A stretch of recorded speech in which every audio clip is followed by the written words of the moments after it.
Desde el origen de nuestra especie, los seres humanos hemos tratado de entender nuestro paso por el mundo. Los grandes misterios de nuestra existencia nos siguen apasionando hasta el día de hoy. Yo soy Carol Perelman y te invito a acompañarme en este viaje a través del tiempo y de las ideas para descubrir cuáles fueron y cuáles son nuestras cosmovisiones.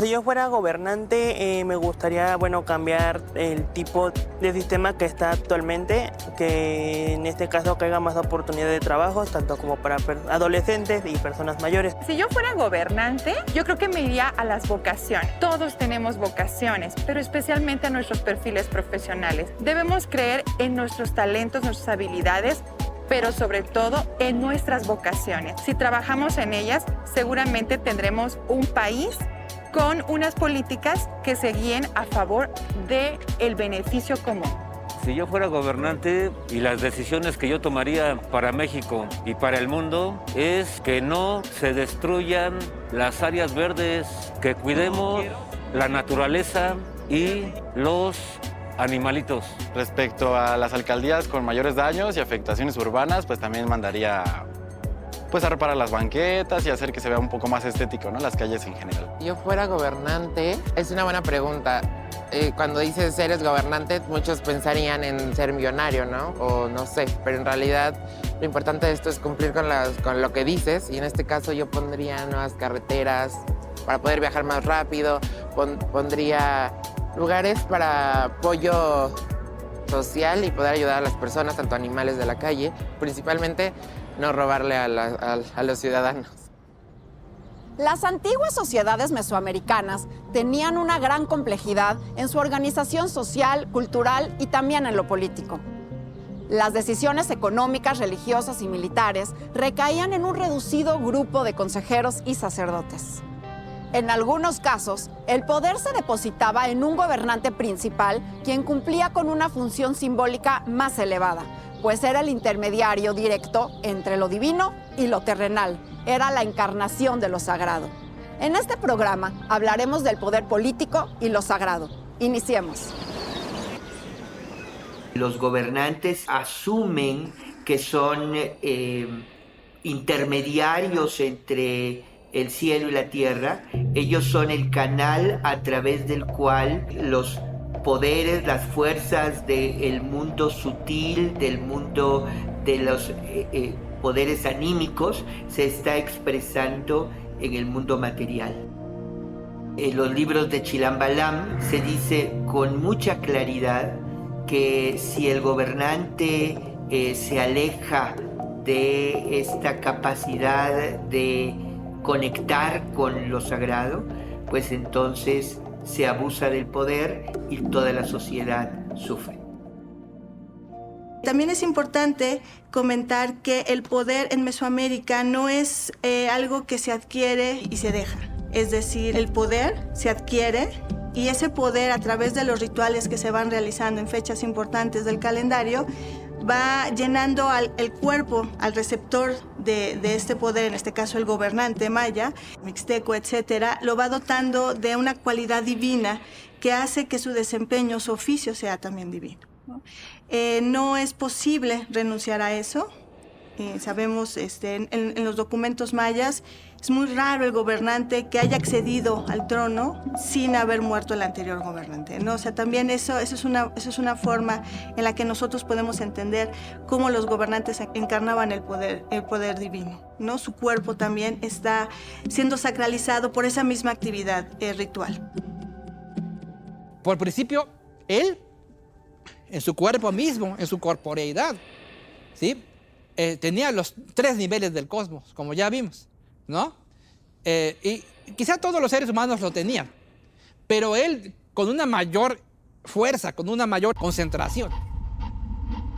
Cuando nosotros encontramos las estelas, vemos que está representado el gobernante posado sobre la tierra, a veces con sandalias que representan al monstruo de la tierra, portando en sus manos el sol, y en el tocado presentando hojas para identificar que son la copa del árbol, con aves en el tocado, y de esta manera el cuerpo del gobernante es un eje cósmico. Desde que sus pies se ponen como raíz sobre la tierra hasta su cabeza que lo contacta con el cielo. Entonces el gobernante es el axis mundi, y el gobernante por ello sostiene la barra ceremonial que representa la eclíptica, el lugar donde se mueve el sol, y su propio cuerpo es el espacio donde el sol se mueve. Y por lo tanto el gobernante se arroga la capacidad de establecer el orden del cosmos y por lo tanto de la sociedad que dirige. Ellos, como tienen mejores condiciones de vida, mejor alimentación y demás, tienen una mayor esperanza de vida que el resto del pueblo. Y entonces ellos enfatizan que son el señor de 2 catunes, o sea, el señor que tiene entre 20 y 40 años, o el señor de 3 catunes, que es el señor que tiene entre 40 y 60 años. Hay algunos, inclusive muy poquitos, que presumen de ser señores de 4 catunes, entre 60 y 80 años. Por ahí hay alguno que dice ser señor de 5 catunes, no, que eso ya era casi sobrenatural haber vivido tantos años, ¿no? Pero eso lo presumen, es parte de su currículum, ¿no? Y se le ponen en sus nombres, se lo añaden, Kinich, el que tiene calor, que tiene tanta fuerza solar, que es un hombre respetable y poderoso. Los gobernantes no solo tienen las entidades anímicas propias de cualquier humano, también como que se modelan para que puedan ser los depositarios de entidades anímicas de dioses poderosos o de algunas entidades coléricas o realmente muy poderosas, capaces de vencer y derrotar a los enemigos. Y entonces a su cuerpo añade almas, porque el cuerpo humano no es estable. El cuerpo humano puede ganar componentes a lo largo de la vida o puede perder componentes, puede añadir almas o puede perder almas, puede añadir 1 o 2. Y los que son más poderosos y más temibles añaden hasta 13, que es el número del calendario, hasta 13 almas adicionales, que son coesencias de él con los dioses del inframundo de las enfermedades. De día viven dentro del pecho, común y corriente, y uno ni se da cuenta porque uno no lo nota. Pero de noche, cuando ellos se acuestan a dormir, ¿no?, externan estas almas por la boca, y él en sueños a voluntad va siguiendo lo que va haciendo y va inclusive controlándola, ¿no? Es como si fuera un sueño de control remoto, y le va enviando a donde quiere saber los secretos de las personas o donde quieren mandar enfermedades o desgracias a sus enemigos en la noche. Estas almas de las enfermedades, estos dioses de las enfermedades que vienen del inframundo pero que se añaden al cuerpo del gobernante, se alimentan del alma humana. Necesitan del alma humana para vivir. Entonces al final su objetivo es acabar con otros seres humanos y comerse el alma, ¿no? Y hay en las vasijas mayas escenas de estas almas comiéndose el alma de los enemigos del gobernante. Y el gobernante pues también es aliado de otros gobernantes. Entonces están las almas de los diferentes gobernantes aliados en un convite en el sueño, en el más allá, comiéndose las almas de los enemigos. En las cosmogonías mesoamericanas, Las deidades son creadoras del mundo y también ancestros de los pueblos y sus gobernantes. Los gobernantes eran descendientes directos de los dioses o de linajes sagrados. Un buen ejemplo de ello lo encontramos entre los mayas, cuyos gobernantes tenían, además de velar por su pueblo, una gran responsabilidad sobre la existencia misma del mundo. También el gobernante tiene que demostrar que es el legítimo heredero de los dioses. De alguna manera, todo el clan o todo el grupo étnico fue fundado por un dios. Pero dentro de la genealogía, dentro de la descendencia de ese dios, hay unas líneas de parentesco más directas. Tiene que demostrarlo primero a través de su registro genealógico. Por eso es tan importante el registro genealógico en las inscripciones mayas. Decir que él es el hijo de tal gobernante, que es el nieto de tal gobernante. En los códices mixtecos lo mismo. Las crónicas nahuas del siglo XVI también, que tienen que ver con el prestigio de los caciques. No solamente era para conservar sus beneficios después de la conquista ante las autoridades jurídicas españolas, también tenían esa idea de mostrar que ellos eran los que tenían el lazo más directo familiar con el dios. Pero también a través de las habilidades. El niño era educado para ser sacerdote, para ser político y para ser guerrero. Tenía que mostrar en los ritos de preacceso que era buen político, buen sacerdote y buen guerrero, y a lo mejor también buen juez. Eso no está claro en las inscripciones, pero sí lo sabemos por otros grupos mesoamericanos, que los poderes judiciales, políticos, religiosos y militares estaban encarnados en el gobernante. Tenía las 4 habilidades. El espacio de la ciudad se organiza respondiendo a los 4 puntos cardinales. Es por ello mismo que el templo se organiza también siguiendo este mismo patrón, este mismo modelo.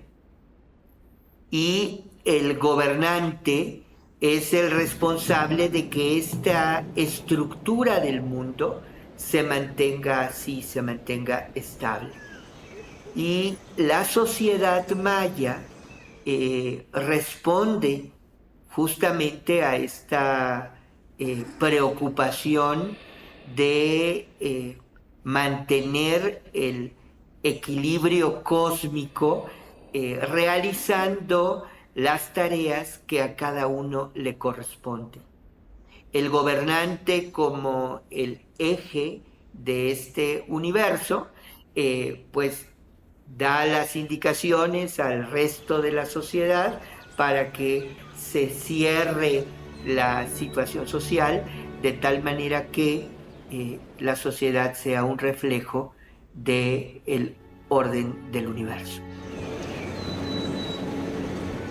Ellos más bien, igual que el grupo sacerdotal, ¿no?, recogen las creencias populares, ¿no?, las sistematizan y las oficializan, las vuelven institucionales, digamos, ¿no?, y por lo tanto las vuelven una fuente de autoridad para ellos. Pero ellos parten de lo que el pueblo cree. Pues partiendo de eso, el orden social y el orden político está reproduciendo pues, el orden del universo por todo lo que ya vimos. Entonces el gobernante tenía que reproducir en el espacio también, ¿sí?, el centro del universo, el orden cósmico, y también en el rito, en el performance, en la actividad ritual y dancística. El gobernante también usaba las plazas que él construía, que él diseñaba, y los caminos y los sagbés para que estos rituales colectivos tuvieran lugar y en un momento dado él mostrara no solamente que se ligaba con el pasado, sino que revertía el proceso de descomposición y de envejecimiento del mundo y se regresaba al principio. Impedir que el mundo se destruyera, que el mundo envejeciera. Uno de los aspectos más importantes de los gobernantes mayas, no solamente de un orden social, sino también divino, y político y militar, es registrar su actividad ritual. Sea, no sé, rituales de autosacrificio sangriento, ofrecen su propia sangre. En los textos jeroglíficos nos cuentan una serie de acontecimientos políticos muy importantes de los gobernantes mayas, donde está documentada su actividad ritual. Los gobernantes mayas encarnaban lo divino a través de varios rituales. Uno es la creación de la medición del paso del tiempo. Ellos son los responsables de que el tiempo pase y que pase de una forma correcta. Es decir, los rituales que están realizando cada final de periodo, como se llama en la academia, no solamente está haciendo que el tiempo pase y que el mundo continúe, la vida prevalezca, sino que también los dioses continúen. Al momento de que los mayas, los gobernantes mayas encarnan ese poder en esos rituales, están también proyectando la seguridad de que el mundo va a continuar.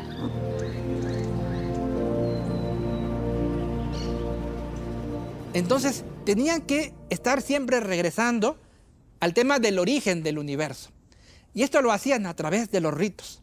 En ritos de coyunturas calendáricas, de final de 5 años, de final de 10 años, o de final de Catún, que eran 20 años, que eran muy propicios para eso.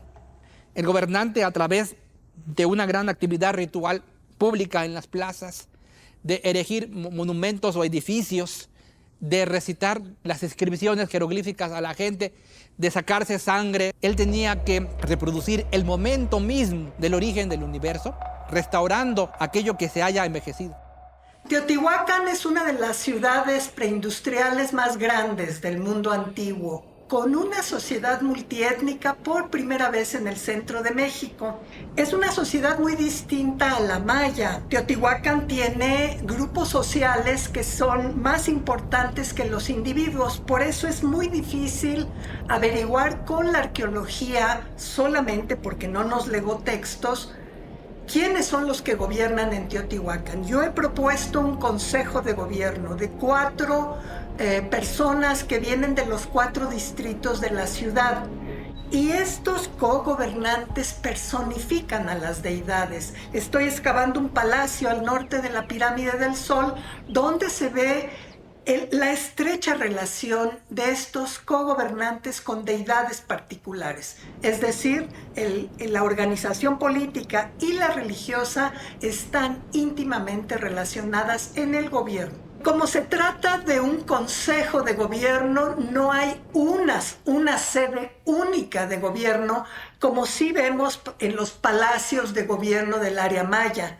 Que claro, ahí vemos a un gobernante único, a veces con connotaciones divinas, que tiene su palacio. Y el palacio es muy visible en el registro arqueológico, así como la tumba real del gobernante.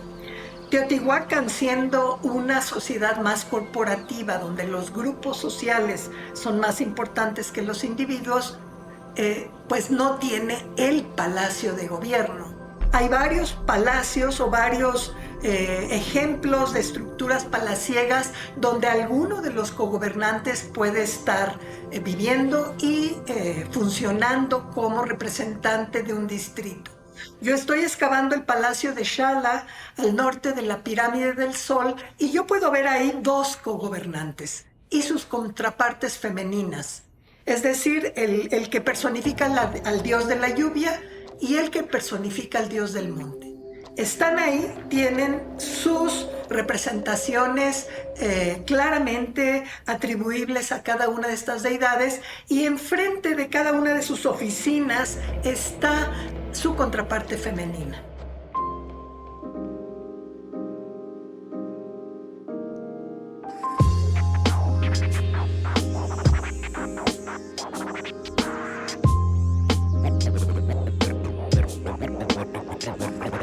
¿Me recuerdas? Soy el viejo del espejo, la luz entre las manos, el ojo del entrecejo, el tiempo como arena corriendo sobre las palmas, o el viento de la noche meciéndose en las montañas.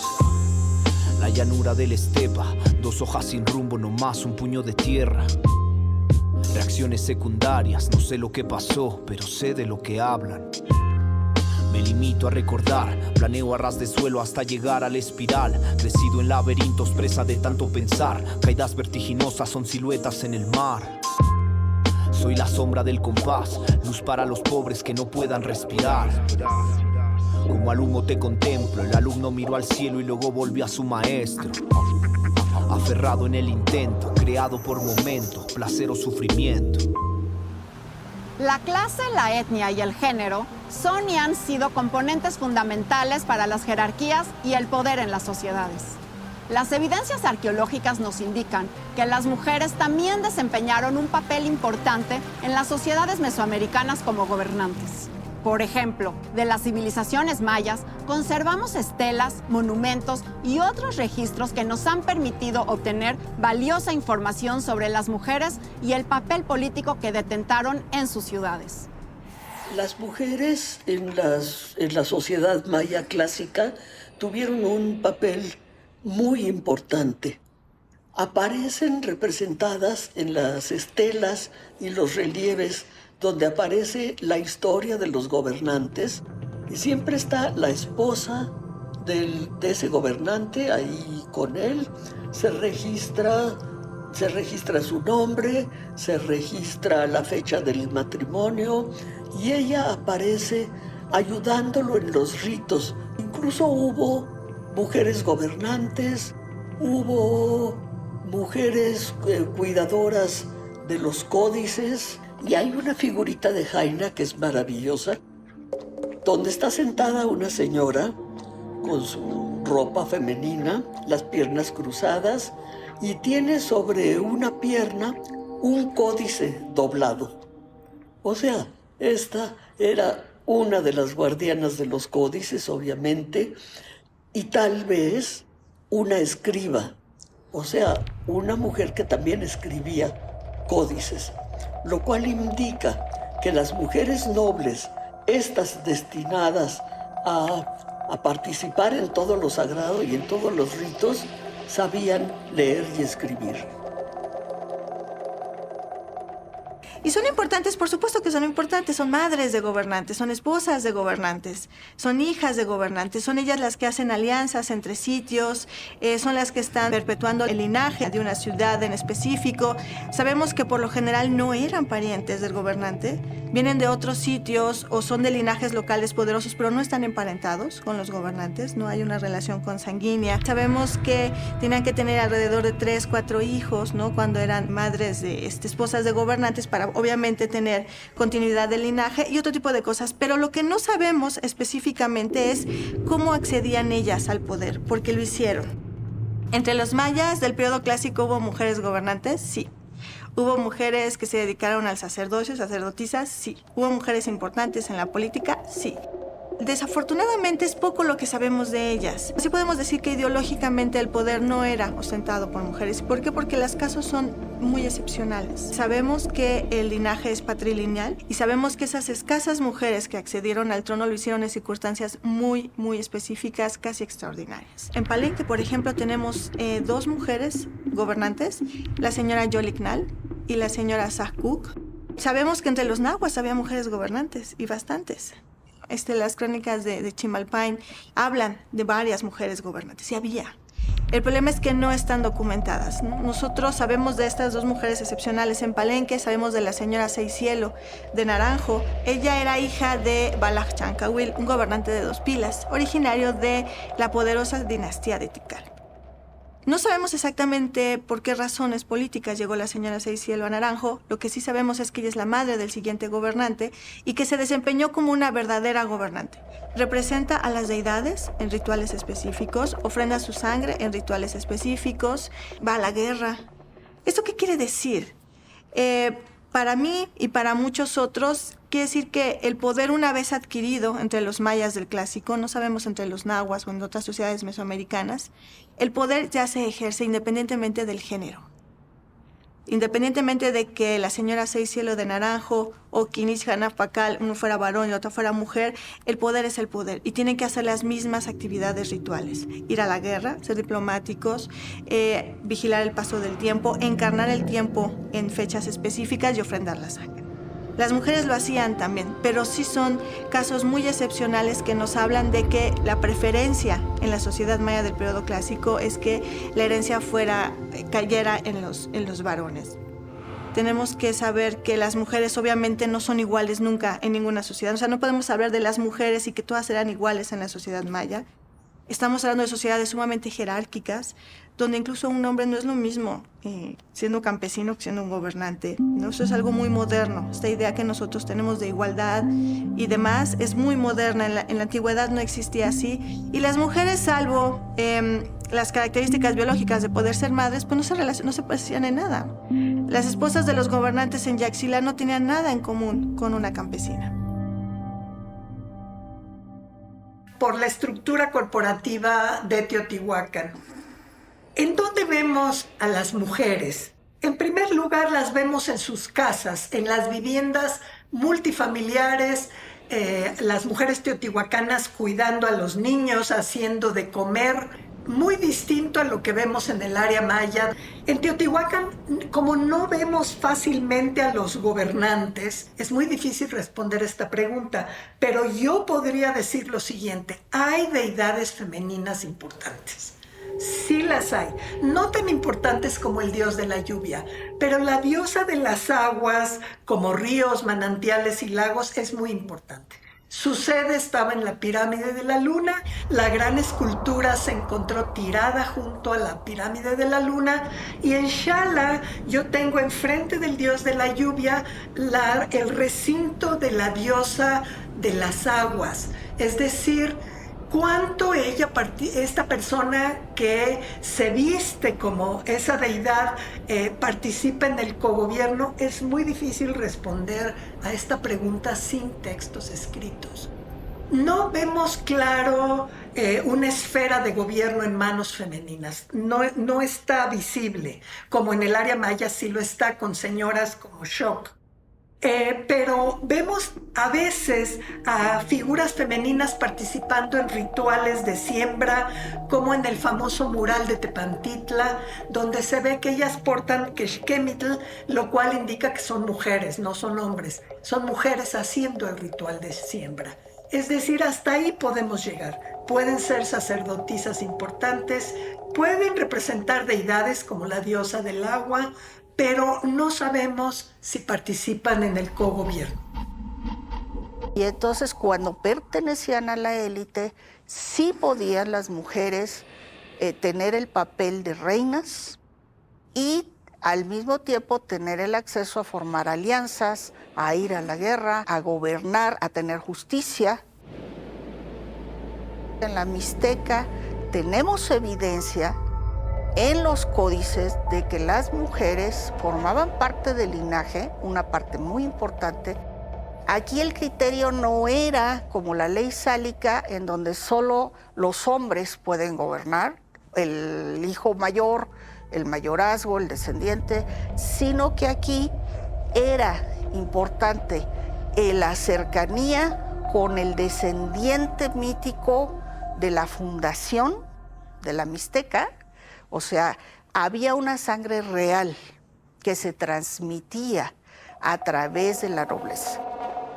Sí, ellas eran descendientes de una casa importante, de una casa noble, como en la época que se hicieron los códices fue Tilantongo en la Mixteca Alta, podían ser candidatas al trono de algún lugar. Van ellos registrando sus genealogías. ¿Por qué? Porque a la sucesión era muy importante.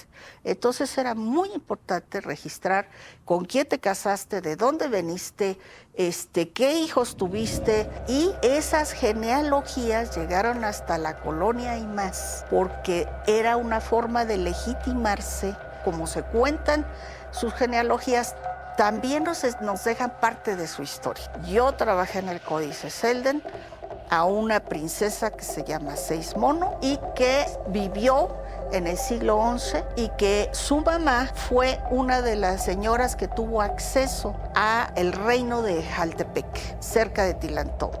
Ella no aparece como gobernante, aparece la historia de ella porque tuvo un papel muy relevante en la Mixteca Alta en esa época, y entonces ella lo que hace es tener una preparación, nos cuenta un poco que tuvo la preparación religiosa, militar, diplomática, para poder ser una gobernante. A mí me ha costado trabajo, incluso entre colegas, que se acepte que había roles que tomaban las mujeres en la Mixteca, como ser guerreras, que peleaban contra hombres, que eran sacerdotisas, grandes sacerdotisas, y tenían sus templos y se les rendía culto, y había reinas que podían pelear por tener el gobierno de un señorío.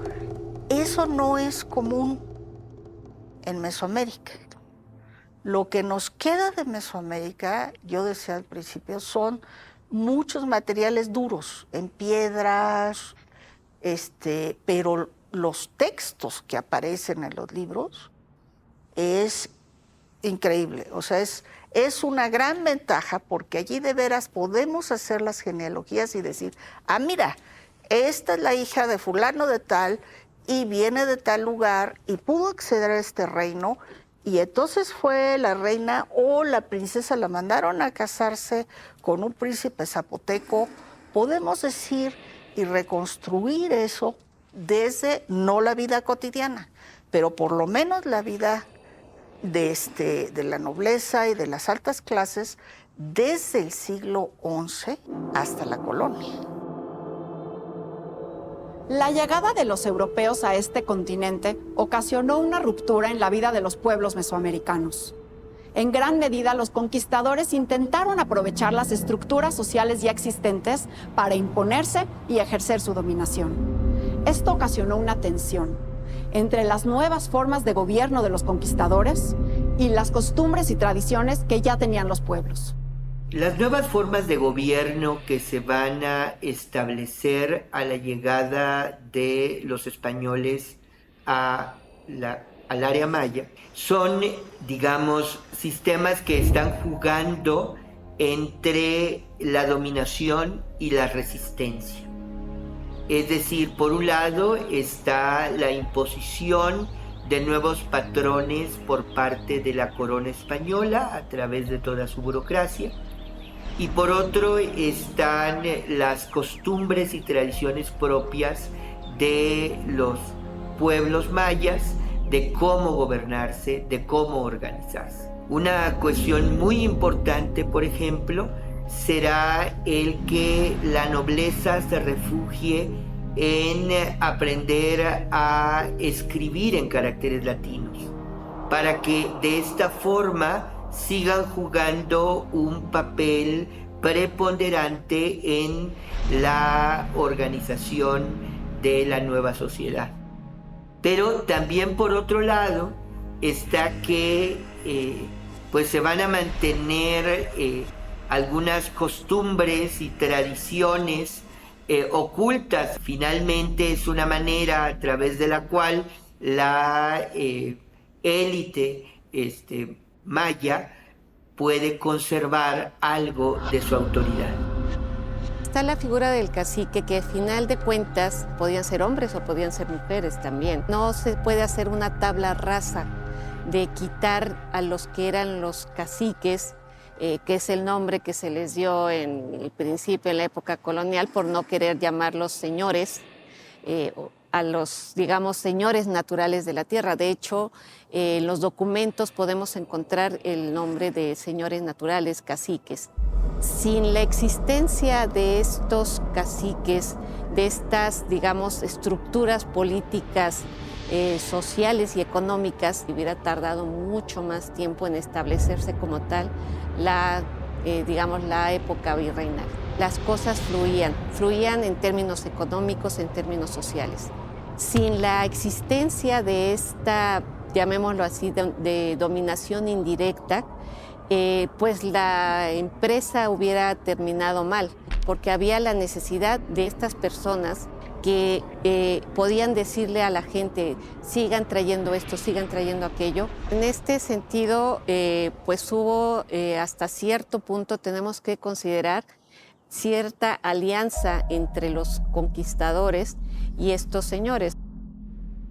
El papel de las mujeres desde la época prehispánica, pasando por la colonia y hasta nuestros días, por supuesto que ha cambiado, porque los seres humanos y las mujeres en específico se articulan a los sistemas económicos que prevalecen. Entonces, obviamente, el sistema económico, las estructuras políticas y jurídicas y sociales en las comunidades mesoamericanas del México antiguo eran diferentes que la economía durante la época colonial y las estructuras económicas a las cuales nos articulamos ahora. Las mujeres están desempeñando trabajos diferentes, aunque la posición subordinada sobrevive, pero en diferentes matices, en diferentes espacios, en diferentes situaciones. Pero las mujeres de una o de otra manera hemos estado articuladas a la economía, a la sociedad, pero ocupando los espacios que cada una de estas sociedades nos ha asignado. A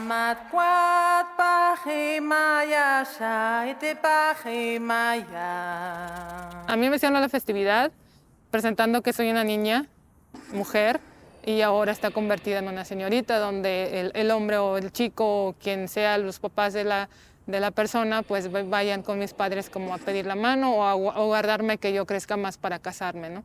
Entonces eso fue como, está cruel entender esa parte, pero en realidad la gente no comprende que es así. Lo ven que es bonito y así. Y sí, está bonito que te hagan una fiesta, que te estén celebrando tu vida y que te estás convirtiendo, ¿no? O sea, en mujer se puede decir, ya en adulta para poder hacer las cosas del territorio y demás. Entonces para mí, pues mi granito de arena es como cambiar ese aspecto de mi vida, ¿no? Otenica, soyanica, situ, hija, otenica, sonsawa, poco keptica, así, tajopactama. Lo hago por mí, más que por mí, antes de que mi comunidad, por mí porque es algo que me interesa, ¿no? Yo desde chiquita, a los 9 años, empecé como a tener este pensamiento a ser diferente. ¿Cuál es? Pues es que tengo otra preferencia sexual diferente, ¿no? A mí me gustan las niñas, las mujeres, entonces como decir, esta soy yo, ¿no? Entonces siempre tenía mi pelo corto y demás, y pues me gustaba mucho ir a pescar en chorcito, descalza todo el tiempo y trabajando con hombres, y por ejemplo con mi papá, ¿no? Que siempre me presenta que soy hija trabajando y así con él. Entonces para mí influir o ayudar un poco en este cambio es que no tengamos aberraciones, creo que se llaman, hacia con nosotros mismos. ¿Por qué? Porque cada persona trae un mundo y que pueda que cada persona tenga su cosmogonía dentro, ¿no? Por eso estamos aquí compartiendo estas palabras de los ancestros.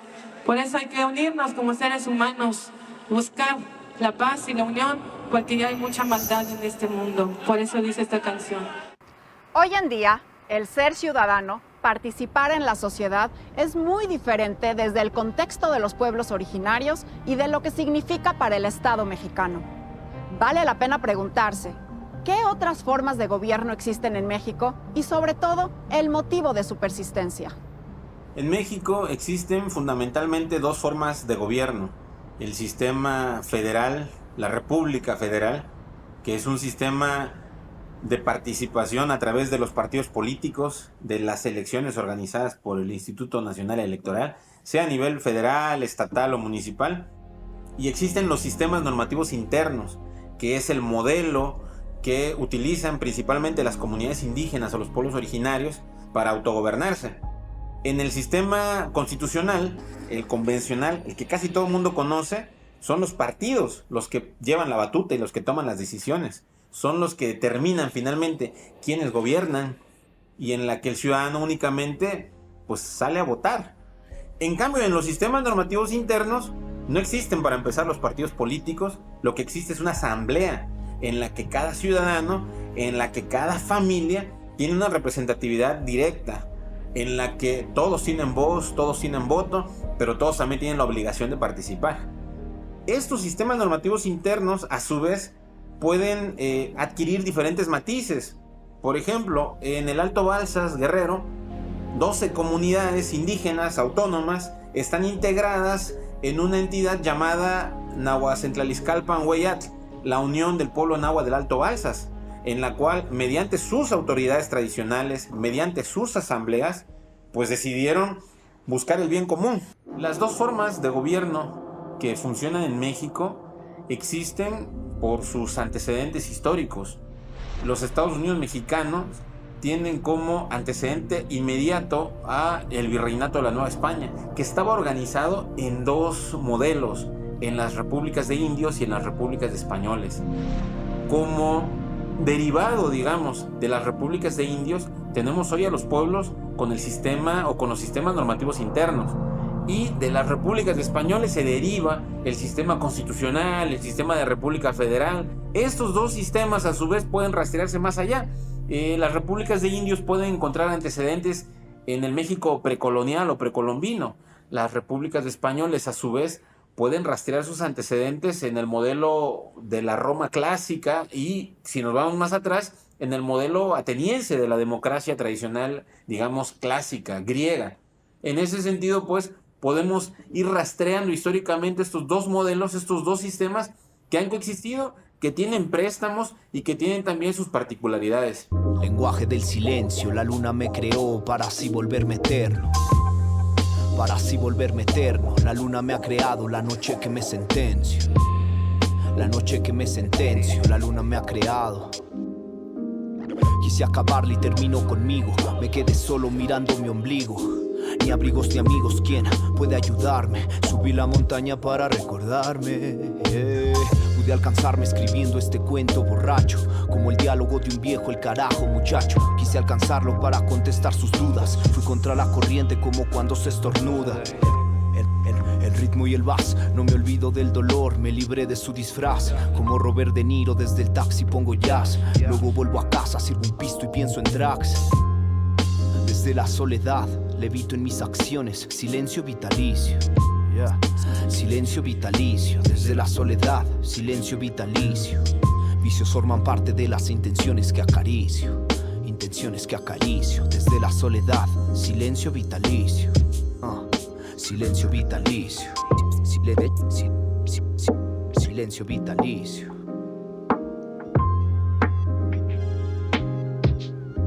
Silencio vitalicio.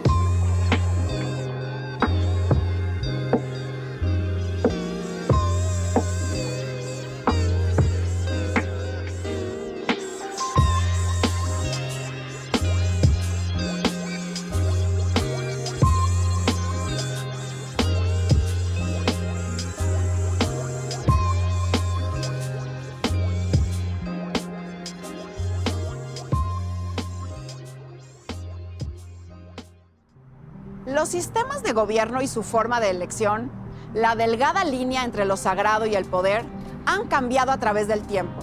Pero las figuras gobernantes de los pueblos mesoamericanos ayer y hoy siguen relacionadas con las deidades y el orden del universo. Para el siguiente programa nos adentraremos en el papel de los animales y los seres sobrenaturales en las culturas mesoamericanas como guías, guardianes y compañeros. Soy Carol Perelman y te espero en la próxima entrega de Nuestras Cosmovisiones.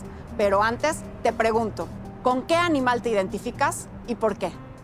Me identifico con el águila, es mi animal preferido. ¿Por qué? Porque es inteligente, ve las cosas desde lo alto y pues tiene muchas habilidades. La vista, me gusta ser muy observadora. Mi animal que siempre me ha identificado mucho ha sido el panda. Pues un animal muy pacífico y tranquilo. Nada más que cuando en caso de que llegue a correr riesgos, su manada o uno de sus cachorros se pone muy agresivo para poder defenderlos. Yo me identifico con el gato porque es un animal muy independiente. Me identifico con todos los animales y yo, así como me ven, puedo acariciar hasta a los leones. A mí si me ponen un león aquí, yo lo domo.